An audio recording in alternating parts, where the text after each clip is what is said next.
Be there for me, I'll be there for you. Riverton Park United Methodist Church is more than just a Sunday ministry. I love you. It's a 24/7 sanctuary and campground for the homeless in Tukwila, just a few miles outside of Seattle. We need housing for these folks. We need them to not be in tents. And now Pastor Jan Bolerjack is being challenged to show even more grace and generosity to those in need. They somehow get this phone number, this address, and they show up here. Along with the homeless already here, nearly 400 migrants I've gotten calls from the southern border. are now staying in tents and makeshift shelters. Are the homeless and the migrants getting along? Takes effort, but yes. Almost all the men, women, and children are from Venezuela or Angola, and they barely speak English. Parlez-vous français? Oui, français. Only français, okay. And they've been here for almost a year. They're kids, they're sweeping, there's so much going on. There is. Aren't they beautiful? When the pastor recently gave me a tour, it felt like controlled chaos. Most of the kids have cell phones and pass the time playing video games. Aquí estamos aburridos. The church kitchen is constantly being used. Fufu! No fufu, this bread, okay. Bolerjack says they have official papers to temporarily stay in the U.S. while seeking asylum. There are men and women who are jumping over with kids who don't have paperwork either. I don't know about them. I don't have them here. Complicating matters, in some cases, there's a 2-year backlog to get cases heard in immigration court. We can't take any more. But she's refusing to turn people away. If a family shows up, standing at my door, we take them. But even with all the goodwill, the emerging problems are hard to ignore. I've obtained police records showing more than 100 dispatch calls to the church in the past year. I do have a problem with that. Incidents include responses for rape, 3 suicides, burglaries, auto theft, unwanted subjects on the property, harassment, lewd conduct, and vandalism.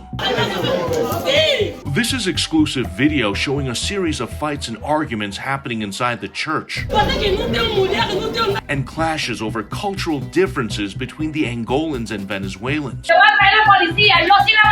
are now a regular occurrence.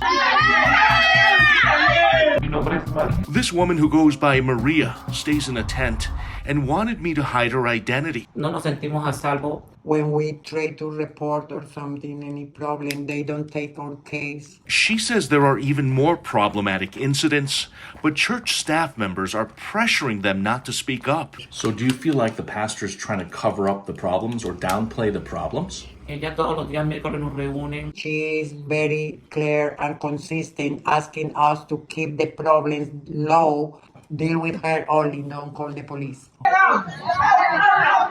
Pastor Bolerjack did not respond to these allegations after I left the church, so I asked Tukwila PD for a breakdown on exactly who's responsible for what, but that data was unavailable. I also reached out to UMC leaders at the regional level to get some answers, but no response there either. No respect for personal property. For neighbors who live near the church, they're losing patience with the lack of transparency. Pastor Jan just keeps trying to smooth things over. And say the situation is spiraling out of control.